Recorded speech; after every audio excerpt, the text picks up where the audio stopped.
47. Hi there, my name is Donnell Milam, and I'm a real estate broker with Coldwell Banker Barnes in Franklin, Tennessee.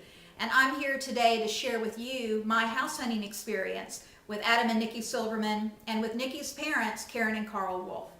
Now, what makes this real estate transaction and this house hunting experience so unusual is the fact that we were dealing with just one transaction that we were trying to complete, but that one transaction dealt with two couples who were purchasing this particular property.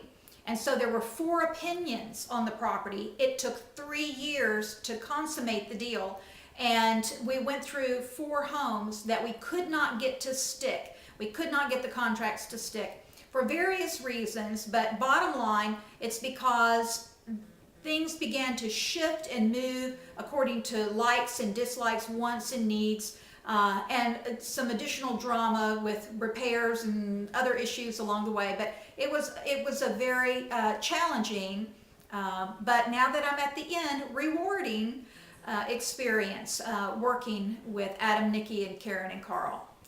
But really, when looking at the entire 3-year process, there were 2 major challenges that we had to overcome.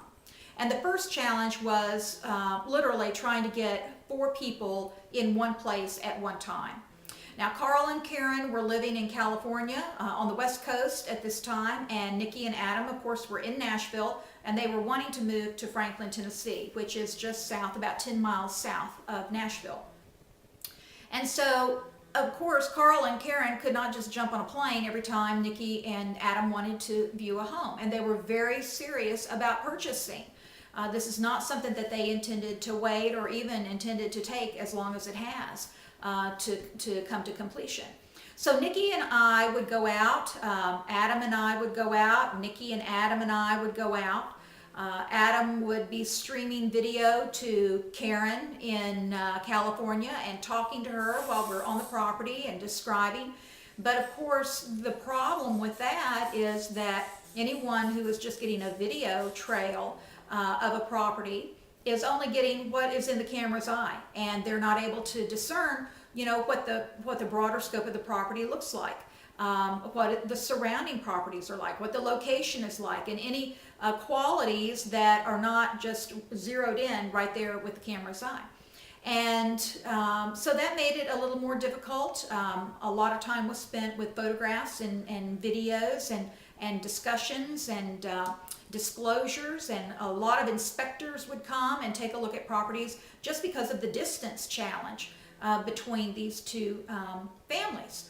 And so that was one big problem that we had. In fact, the entire 3 years that we were working together, I believe that I only had Nikki, Adam, Carl, and Karen together on one particular day that we went and looked for property. And in fact, on this home that we're going to close on next week, I feel certain, on that particular home, it was Karen and Nikki and I went out.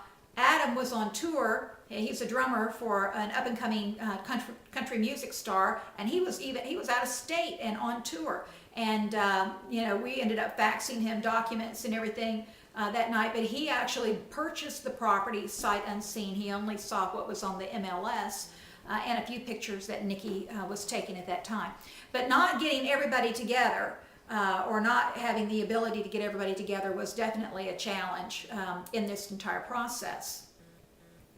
The other challenge became more and more apparent as we continued down this journey, and that was that everybody really had his and her own agenda when it came to what they really wanted this house to look like, and even what they wanted to use it for. As I said, Adam initially, he came to me, he wanted 5 to 7 acres in the country. Existing home, build another home, build a recording studio or a drum studio on there.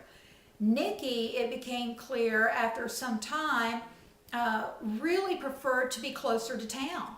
And she was wanting something closer to I-65, interstate access, something that would zip her downtown Nashville or get her to Brentwood, where she worked in short order.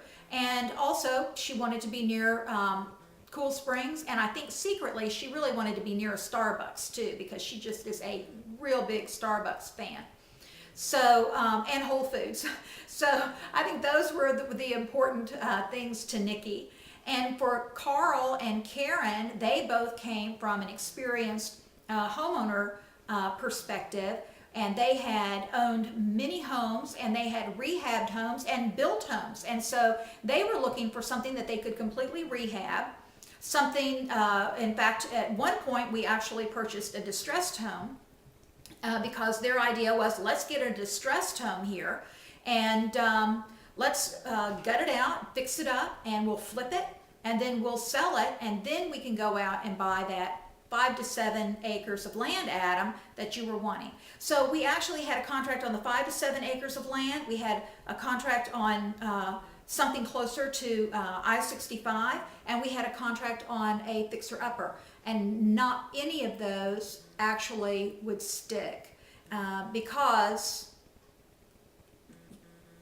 inspections, yes, but we had 4 different opinions about, you know, how to move forward and what that dream home was going to look like.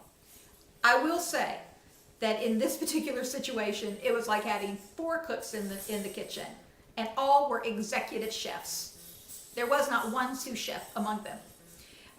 But Nikki prevailed. She's the one who won.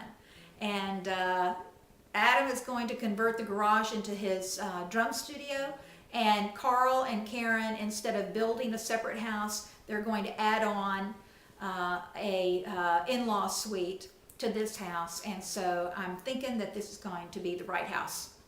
Thank you. Look forward to talking to you more in person. Thanks.